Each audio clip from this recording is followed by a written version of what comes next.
Witches of TikTok. So today I'm going to be showing you guys how to enchant jewelry. This is going to be multiple parts, so stay tuned.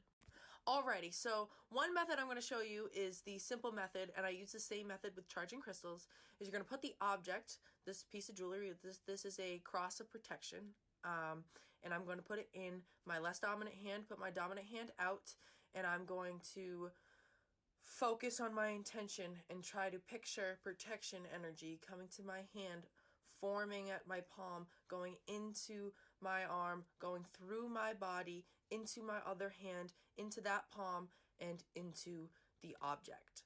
Now for protection, I normally think about a wall forming around myself, forming around this object, and thinking about a scenario where I put the object on and immediately there's a wall around me. That's how I think of protection. But this is one way to enchant, so stay tuned for part 2. Hey Witches of TikTok, so today I'm going to be showing you guys part 2 of enchanting jewelry. So in today's video, I'm going to be showing you a ritualistic way of enchanting your objects. So you're going to need the object, the oil that corresponds with the intention. If you don't have whatever oil you need, use coconut oil. And get a candle that corresponds with the intention for enchanting. Get something to put the candle on, and you need a little dish to put your object in.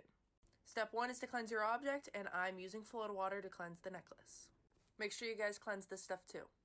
Bonus is to also anoint your object with the cologne or an oil for a deity. So this is for Archangel Michael for protection. Put the object in the bowl. Put bowl on plate. Now you're going to take your red candle and you're going to inscribe your intention on it. I've already done so. So the next step is anoint your candle with a good amount of oil and then use the oil that's left from that candle to anoint your necklace. More in part 3. Welcome to Enchanting Jewelry, part 3. So now you're going to anoint this candle and you're going to put enough oil on it to anoint that necklace.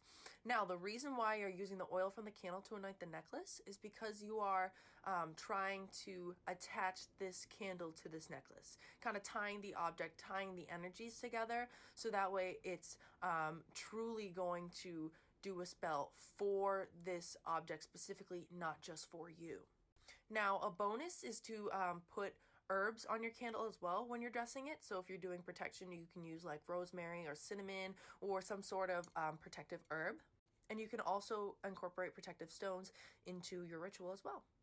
Now the next step, if you can with the object, is wrap the object around the candle, and then you're going to take it and do the same method as we did in part 1, and you're going to try to put that intention through your body and into the candle and into the object at the same time.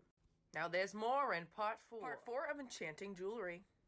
Alright, so if y'all are paying attention, we left off at putting our intention into the candle, into the necklace itself.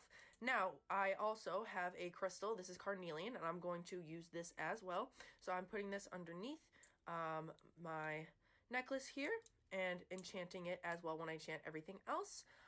If you don't have to use a crystal, I wasn't going to use one. I just decided to, so yeah. After you've put your intention into everything, you can then call on the spirit or deity that you're going to work with if you're working with one. You don't have to skip this step if you're not, but I'm working with Archangel Michael with it, so I'm going to put oil on the candle and on the necklace itself the same way I did the oil before. Now, if you're following along with me and doing it for protection, I'm going to use the same chant that I've used on my Archangel Michael video. I'm going to leave that right here. And I'm going to leave this up for the remainder of this video. So blessed be. Welcome to part 5 of enchanting jewelry. Okay, so you're going to take your candle and you're going to stick it onto your plate. What I did was I burned the bottom of the candle so the wax would drip and got a little puddle and then just stuck the candle in there, let it sit for a second and it hardens and then it stays on the plate. I also anointed the plate with protection oil. If you want to do that for your intention will just be stronger. Now put your bowl of your beautiful enchanted object in there, and then you're going to light the candle with your intention, and you can say a prayer or a chant over the candle before you do that. I don't think you really need to write a petition for this type of spell. And then there you go. You have an enchanted object. And if you are working with a deity for this, you also can get their blessing into this object as well.